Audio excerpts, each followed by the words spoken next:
ጤና ይስጥልን የአሻም ተከታታዮች የዛሬ ማክሰኞ ሚያዝያ 14 ቀን 2017 ዓ.ም የአሻም ሰባት ዜናዎች ተጀምረዋል። እኔ ናትናኤል በላይነህ የዕለቱ ተረኛ አሳላፊ ነኝ። በቅድሚያም ርዕሰ ጉዳዮቹን እንጠቁማችሁ። የኢትዮጵያ ሃይማኖት ተቋማት ጉባኤ የካቶሊክ ቤተክርስቲያን ብፁዕ ወቅዱስ ርዕሰ ሊቃነ ጳጳሳት ፍራንቺስኮስ ሕልፈተ ሕይወት ተከትሎ የተሰማውን ሐዘን ገለጸ። የኢትዮጵያ ፌዴራል ፖሊስ ህገወጥ ያላቸውን 6351 የተለያዩ የጦር መሳሪያ ጥይቶች፣ 1001 የጦር መሳሪያዎችን ከመኖሪያ ቤቶች አግኝቻለሁ አለ። ፍቃድ ሳይኖራቸው በጅቡቲ የሚኖሩ ኢትዮጵያውያን ሀገሪቱን ለቃችሁ ውጡ መባላቸው ተነገረ።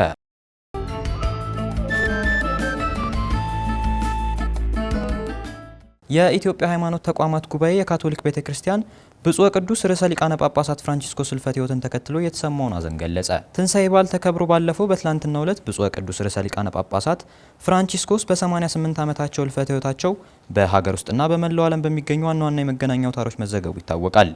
ይህንንም ተከትሎ የኢትዮጵያ ሃይማኖት ተቋማት ጉባኤ በብፁዕ ወቅዱስ ርዕሰ ሊቃነ ጳጳሳት ፍራንቺስኮስ ሕልፈተ ሕይወት የተሰማውን ጥልቅ ሐዘን ለአሻም በላከላት አጭር የሐዘን መግለጫው ገልጿል። ፖፕ ፍራንሲስኮስ በሕይወት በነበሩበት ጊዜ ለመላው የካቶሊክ ቤተክርስቲያን ለሰጡት መንፈሳዊ አገልግሎትና አመራር እንዲሁም ለዓለም ሰላም ላበረከቱት የላቀ አበርክቶ ዘወትር ይታወሳሉ ሲል የኢትዮጵያ ሃይማኖት ተቋማት ጉባኤ ገልጿል። በዚህም በብፁዕ ወቅዱስ ርዕሰ ሊቃነ ጳጳሳት ፍራንቺስኮስ ሕልፈተ ሕይወት ምክንያት ከፍተኛ ሐዘን ውስጥ ለሚገኙ የካቶሊክ ቤተክርስቲያን አገልጋዮችና ምዕመናን በሙሉ አጽናኙን እግዚአብሔር መጽናናትና ጽናት እንዲሰጥልን የኢትዮጵያ ሃይማኖት ተቋማት ጉባኤ ከልብ ይመኛል ሲልም አስታውቋል። የኢትዮጵያ ፌዴራል ፖሊስ ህገወጥ ያላቸውን 6351 የተለያዩ የጦር መሳሪያ ጥይቶች፣ 1021 የጦር መሳሪያዎችን ከመኖሪያ ቤቶች አግኝቻለሁ አለ። የኢትዮጵያ ፌዴራል ፖሊስ በ2017 በጀት ዓመት 9 ወራት በርካታ ህገወጥ የጦር መሳሪያዎችን ከ146 ተጠርጣሪዎች ጋር በቁጥጥር ስር አውያለሁ ማለቱን አሻም ተመልክታለች። በዚህም የተለያዩ ህገወጥ ያላቸውን የጦር መሳሪያ ዝውውርን ለመከላከል በተደረገው ኦፕሬሽን 121 የጦር መሳሪያዎችና 6351 የተለያዩ የጦር መሳሪያ ጥይቶችን ከመኖሪያ ቤቶች ይዣለሁ ብሏል። እንዲሁም 8989 ጸረ ሰላም ኃይሎች ካላቸው አካላት 236 የጦር መሳሪያዎችን በመኖሪያ ቤት የመሳሪያ ካዝና ውስጥ መያዙን አስታውቋል። በተመሳሳይ አንድ ብሬን ከጸረ ሰላም ኃይሎች፣ 2 ብሬን በኬላዎች የተያዘ ሲሆን 31 የተለያዩ ቦምቦች ከመኖሪያ ቤቶች፣ 25 ቦምቦችን ከጸረ ሰላም ካላቸው ኃይሎች፣ 122 ቦምቦችን በኬላዎች መያዙን ተቋሙ በ9 ወራት በሪፖርቱ መግለጹን አሻም አይታለች።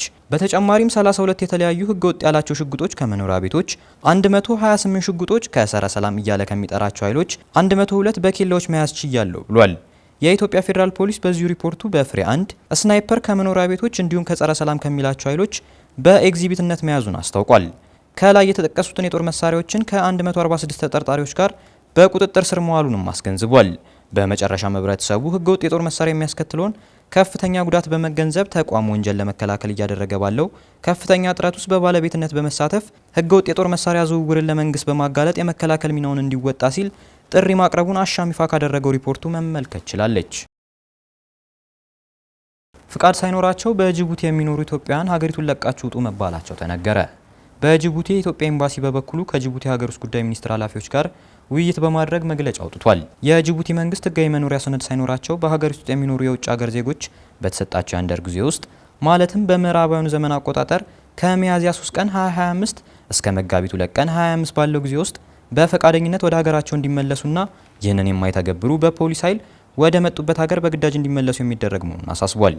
ኤምባሲዎችንም ከዚህ ጉዳይ ጋር በተያያዘ ከጅቡቲ መንግስት ከፍተኛ ኃላፊዎች ጋር በመነጋገር የደረሰባቸውን ውጤቶች ለዜጎች በማሳወቅ ላይ ይገኛል። በትላንትናው ዕለት በተመሳሳይ ጉዳይ ከጅቡቲ ሀገር ውስጥ ጉዳይ ሚኒስቴር ኃላፊዎች ጋር የተደረገውን ውይይትና የተነሱ ሀሳቦችን ለዜጎች ለማሳወቅ ይህንን ማዘጋጀት አስፈልጓል ሆኗል ማለቱን አሻም ከመግለጫው ተመልክታለች።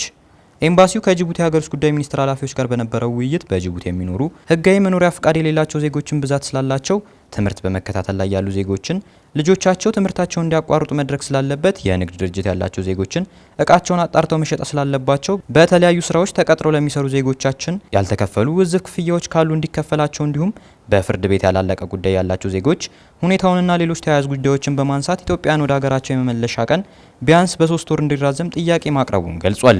የጅቡቲ ወገን ከላይ በሚነሱ የተለያዩ ጉዳዮችን አስመልክቶ በሰጠው ምላሽ በሀገሪቱ ውስጥ የሚኖሩ የውጭ ሀገር ዜጎች ለማስወጣት የተያዘውን እቅድ የሚሻሻልበትና በልዩ ሁኔታ የሚታይ ሀገር እንደሌለ በግልጽ አስቀምጧል።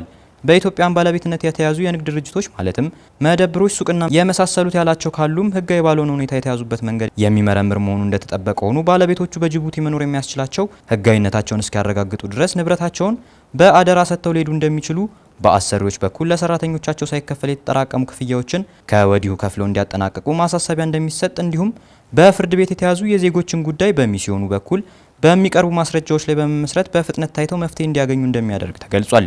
በመጨረሻም ኤምባሲው ከጅቡቲ ሀገር ውስጥ ጉዳይ ሚኒስትር የዛሬ ዓመት የተሰጠ መግለጫ እንደ አዲስ በማንሳት እያዘዋወሩ ያሉ ሰዎች ስላሉ መደናገር እንደማይገባ በፍርድ ቤት የተያዘ የክፍያ ጉዳይ ያላችሁ ዜጎች ጉዳያችሁን የሚያሳይ ማስረጃ በማቅረብ ኤምባሲው በመምጣት መመዝገብ የምትችሉ መሆኑን እንገልጻለን ብሏል።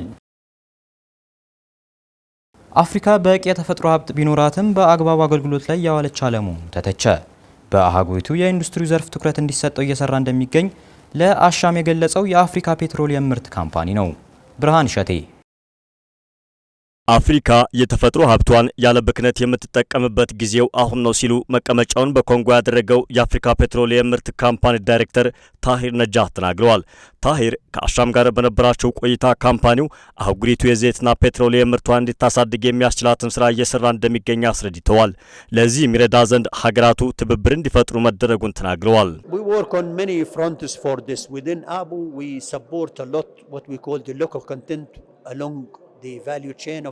የአፍሪካ ፔትሮሊየም ምርት ካምፓኒ የዘይትና ጋዝ ኢንዱስትሪውን ለማሳደግ በብዙ መልኩ እየሰራ ይገኛል። ሀብታችንን ወደ እሴት ለመቀየር ከአፍሪካ ውጭ ከሆኑ ድርጅቶች ጥገኛ ሆነን ቆይተናል። ያ መሆን የለበትም ብዬ አምናለሁ። አፍሪካ የተፈጥሮ ሀብቷን ለመጠቀም በትኩረት እየሰራች ነው። በዚህ ዘርፍ ብዙ እድሎች አሉ። አህጉራዊ ትብብር ፈጥረን እየሰራን እንገኛለን። And this is what we are focusing on now by establishing what we call local content roundtable series. አፍሪካ በተፈጥሮ ሀብት የታደለች ሀገር ናት ያሉት ዳይሬክተሩ፣ ነገር ግን ይህን ሀብቷን የተጠቀመችበት ነው ማለት እንደማይቻል ገልጸዋል። በተለይ ደግሞ አፍሪካ ከሌሎች ክፍላት አህጉራት አንጻር ያላት የሰው ኃይል ትልቅ ስጦታ ነው ብለዋል። Africa is very rich in all resources, all energies, and there is a lot that need to be done. And what's not being done now, there are አፍሪካ በሁሉም ሀብት ባለጸጋ ናት።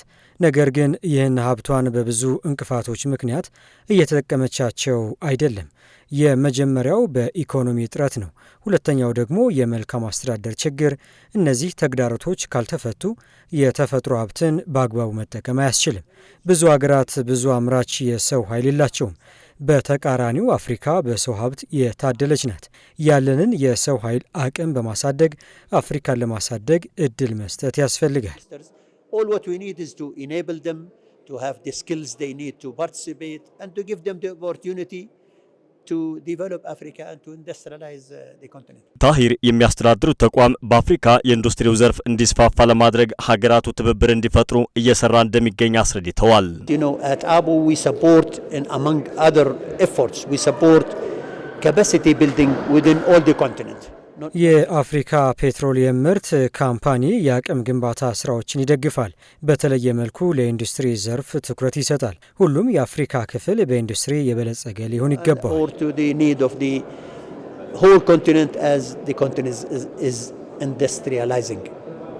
የአፍሪካ ፔትሮሊየም ምርት ካምፓኒ ዋና መቀመጫው በኮንጎ ዋና ከተማ ብራዛቪል መሆኑ ይታወቃል። የዛሬ ማክሰኞ ሚያዝያ 14 ቀን 2017 ዓ.ም የአሻም 7 ዜናዎች ተጠናቀዋል። ስለተከታተላችሁን አመሰግንን። እኔ ናትናኤል በላይነህ የዕለቱ ተረኛ አሳላፊ ነበርኩ። ከቀሪ አሻም መሰናዶች ጋር መልካም ቆይታን እየተመኘሁ ተሰናበትኩ። አሻም ለሁላችን!